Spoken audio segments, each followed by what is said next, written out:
تمہیں معلوم ہے کہ یہ آواز کیسی ہے؟ تمام صحابہ کرام نے فرمایا کہ اللہ اور اس کا رسول بہتر جانتے ہیں۔ اللہ کے نبی نے فرمایا یہ جہنم کے اندر ایک پتھر گرنے کی آواز ہے، جس کو اللہ تعالیٰ نے آج سے 70 سال پہلے چھوڑا تھا اس کے منہ میں، وہ آج گرا ہے، یہ اسی کی آواز ہے۔ میرے بھائیوں، اتنی خوفناک جگہ ہے، اور میرے بھائیوں وہاں کی دیواریں کیسی ہیں؟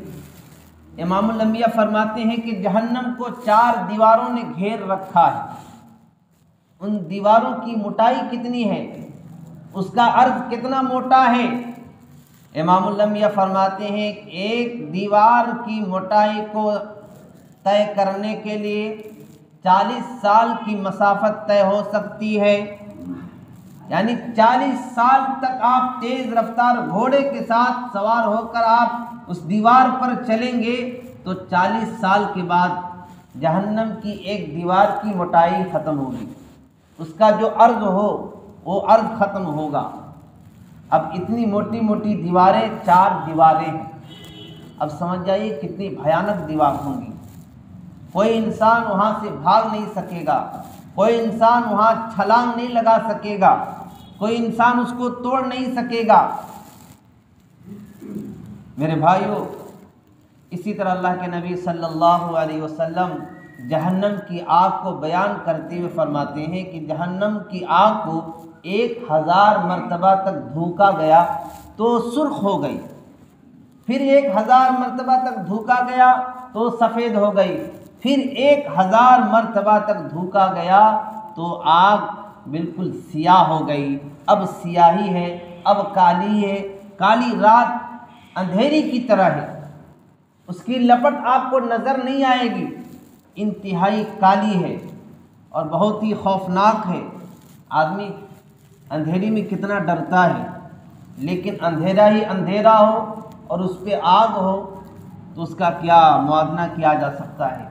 اللہ کے نبی فرماتے ہیں کہ اے میرے جان نثارو، جس آگ کو تم استعمال کرتے ہو، جہنم کے 70ویں درجے میں سے ایک درجہ وہ ہے جس کو ہم اور آپ اپنے کھانوں میں، اپنی پوری زندگی میں، پوری دنیا کے اندر جو آگ دیکھتے ہیں، جہنم کے 70واں درجے میں سے ایک درجہ ہے۔ باقی 69 درجہ اللہ رب العزت کے پاس ہے، جس کو جہنم کے لیے اللہ نے بنایا ہے۔ صحابہ کرام نے فرمایا کہ یا رسول اللہ صلی اللہ علیہ وسلم، اللہ نے اتنے درجے کیوں رکھے؟ ایک آگ کافی تھی۔ ظاہر سی بات ہے دنیا کی آگ کے قریب ہم نہیں جا سکتے، دنیا کی آگ کی ایک چنگاری کوئی اپنی ہتھیلی پہ رکھ نہیں سکتا، اس کی اتنی گرماہٹ ہے، اس کے اندر اتنی شدت ہے، اس کے اندر اتنی تیز سختی ہے، کوئی انسان اپنی ہتھیلی پہ اس کو رکھ نہیں سکتا۔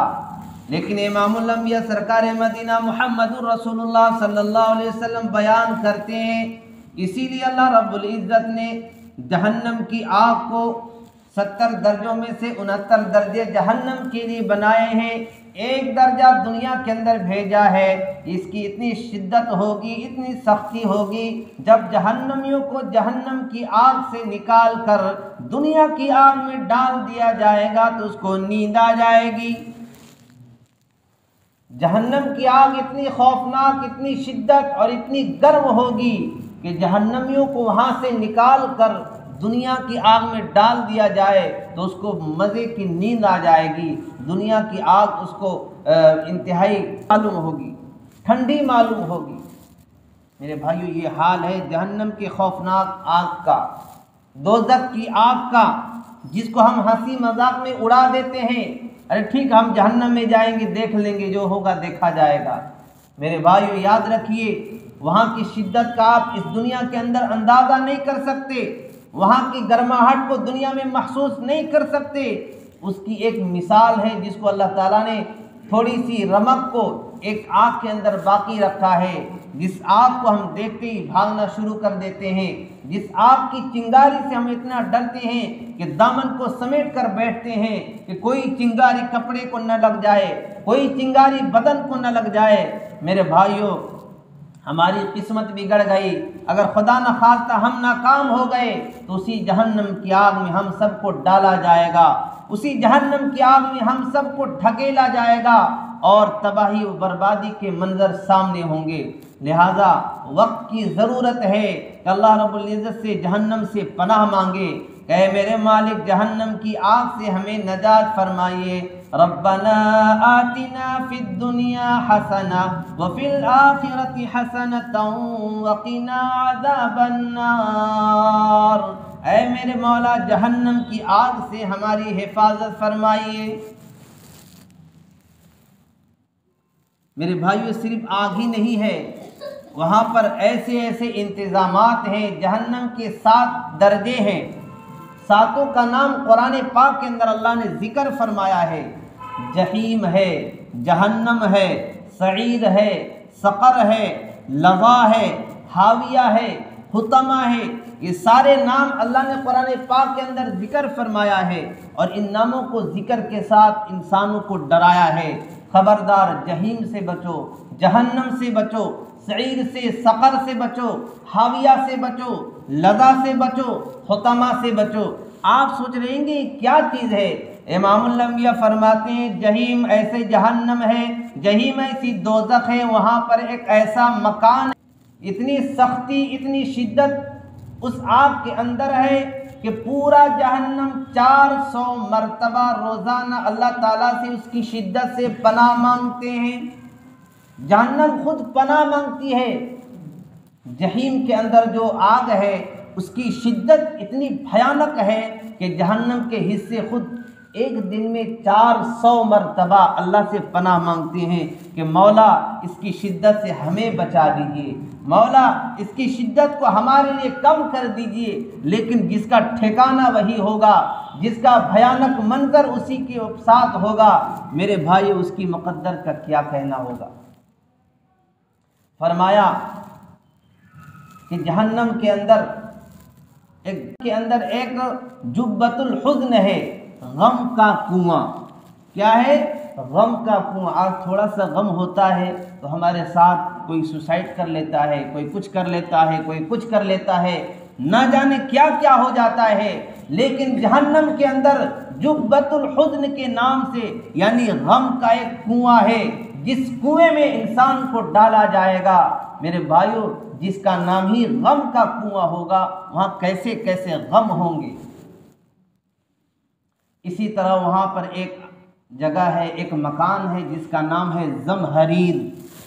زمہریر انتہائی سرد۔ آج ٹھنڈی کے زمانے میں کوئی بائک چلانا پسند نہیں کرتا کہ ٹھنڈی لگ جائے گی، کڑاکے کی سردی ہے، آدمی اپنے جسم کو، اپنے توانائی کو، اپنے صحت و تندرستی کو بچاتا ہے کہ کہیں ٹھنڈی نہ لگ جائے، اپنے جبے قبے کے ساتھ، اپنے کپڑوں کے ساتھ گرم اور ٹھنڈی کپڑوں کو استعمال کے ساتھ نکلتا ہے۔ لیکن میرے بھائیو جہنم میں صرف آگ ہی نہیں ہے بلکہ وہاں ٹھنڈی کا بھی عذاب ہے، جس کو اللہ نے فرمایا زمہریرا، وہ انتہائی سرد ہوگی، یہ انتہائی ٹھنڈی ہوگی، اتنی ٹھنڈی ہوگی کہ اللہ کے نبی فرماتے ہیں کہ آدمی کو جب اس میں ڈالا جائے گا تو اس کی سارے ہوش و حواس ختم ہو جائیں گے۔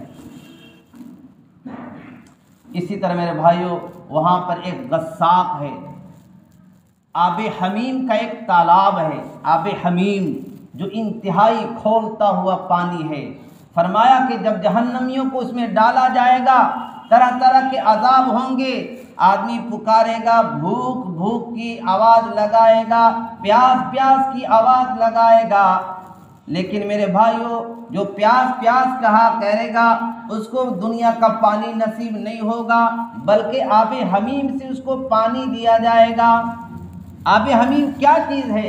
فرمایا کہ آب حمیم اتنی کھولناک، اتنی گرمناک پانی ہوگا کہ جب جہنمیوں کو اس تالاب سے پانی دیا جائے گا تو اس کی گرماہٹ اتنی بھیانک ہوگی، جب جہنمی اپنے چہرے کے قریب کرے گا چہرے کے سارے گوشت پوست گل کر سڑ کر گر جائیں گے، پھر بھی مجبور ہو کر اس پانی کو اپنے منہ تک لائے گا۔ اس کے اوپر کا جو ہونٹ ہوگا اس کو سوجن اتنی ہو جائے گی کہ اوپر کا ہونٹ اس کے اس کے ناک کو، اس کی آنکھ کو چباتا ہوا اس کے بیچ سروں تک پہنچ جائے گا، نیچے کا جو ہونٹ ہوگا اس کو سینے اور ناک تک پہنچ جائے گا۔ آپ سوچ رہے ہوں گے کہ اتنے سارے حالات ہو جائیں گے پھر بھی وہ پانی پیے گا۔ میرے بھائیو، جس طرح اونٹ پیاسا ہوا کرتا ہے اور پیاسے کے عالم میں بہت سارے پانی کو نگل جاتا ہے، پی جایا کرتا ہے، اسی طرح پیاس کی اتنی شدت ہوگی، پیاس کا ایسا عذاب اس کے ساتھ ہوگا کہ مجبور ہو کر آب حمیم کا پانی اس کو گلوں کے اندر ڈالنا چاہے گا اور پیے گا اور ڈالے گا۔ اس کی گرماہٹ کی وجہ سے پیٹ کی ساری اتلی پچونی اس کے پخانے اور پیشاب کے راستے سے باہر نکل جائے گی۔ وہاں کا پانی کا یہ عالم ہوگا، وہاں کی آگ کا یہ عالم ہوگا کہ وہاں کی آگ سے نکال کر دنیا کی آگ میں ڈال دیا جائے انسان کو، تو انسان کو مزے کی نیند آ جائے گی۔ امام الانبیاء فرماتے ہیں جہنمیوں میں سے سب سے ادنا جہنمی یہ ہوگا، سب سے ہلکا عذاب اس کے ساتھ یہ ہوگا کہ جہنم کے جو جوتے پہنائے جائیں گے اس کے تسمے بھی آگ کے ہوں گے، وہ اتنا گرم ہوگا، اس جوتے کی گرماہٹ کی وجہ سے اس کی کھوپڑی کھول رہا ہوگا، ہانڈی کی طرح اس کی کھوپڑی کھولے گا۔ جوتے پیر میں ڈالا ہوگا لیکن اس کا اس کی گرماہٹ، اس کی شدت اتنی بھیانک ہوگی، اس کا کھوپڑی کھول رہا ہوگا۔ تو میرے بھائیو، یہ جہنم ہے، یہ ادنا سا جھلک دکھایا ہوں آپ کو۔ بہت ساری باتیں ایسی ہیں جو ہم سب کو پڑھنا چاہیے، جہنم کے حالات سمجھنا چاہیے۔ دوزخ کا کھٹکا ہے، مرنے کے بعد کیا ہوگا، یہ ساری کتابیں ایسی ہیں جو قرآن و سنت کی روشنی میں جہنمیوں کے حالات، جہنم کے کھانے، جہنمیوں کے ایندھن، ہر طرح کے عنوانات کو قائم کر کے بیان کیا گیا ہے، جس کو گھروں کے اندر تعلیم ہونی چاہیے۔ یہ ساری کتابیں ایسی ہیں جو ہر گھر میں ہونی چاہیے۔ میرے بھائیوں، تو میں عرض یہ کر رہا تھا کہ جو اللہ کے مخصوص بندے ہوتے ہیں اللہ سے بارہا دعا کرتے ہیں، ربنا اصرف عنا عذاب جہنم ان عذابها کان غراما، اے میرے رب، اے میرے پالنہار، اے کریم، ہمیں جہنم کی آگ سے بچا لیجیے۔ امام الانبیاء ہیں، وجہ کائنات ہیں، آپ کی تمام غلطیوں کو، کوتاہیوں کو، جو ہوا نہیں ہوا سب کچھ معاف کر دیا گیا ہے، آئندہ اور ہونے والی تمام غلطیوں کو، کوتاہیوں کو معاف کیا گیا ہے، لیکن پھر بھی آپ بارہا اللہ سے دعا کرتے ہیں، یا اللہ ہمیں جہنم کی آگ سے بچا لیجیے، دوزخ کی آگ سے بچا لیجیے۔ میرے بھائیو، ہم سب کو بھی چاہیے کہ اللہ تعالیٰ سے بارہا پناہ مانگنی چاہیے کہ جہنم سے بچائیے، جہنم کے خوفناک منظر سے بچائیے، وہاں کے کیڑے مکوڑوں، وہاں کے سانپ بچھو اور اژدہے سے ہمیں بچا لیجیے، ہماری حفاظت فرمائیے۔ میرے بھائیو، جہنم کو ہمیشہ اپنے ذہنوں میں مستحضر رکھنا ہے۔ جب ذہن ہمارے اس طرح کے حالات میں ہمیشہ گم ہوں گے تو انشاءاللہ برائیوں کے قریب ہم نہیں بھٹکیں گے۔ تو اللہ تعالیٰ سے دعا ہے اللہ ہمیں جہنم سے ہم سب کو بچائے، جہنم کے کام والوں سے بچائے اور جہنم کے کردوس سے اللہ ہم سب کی حفاظت فرمائے۔ اللہ تعالیٰ سے دعا ہے اللہ ہم سب کو ان باتوں پر عمل کی توفیق عطا فرمائے۔ وآخر دعوانا الحمدللہ رب العالمین۔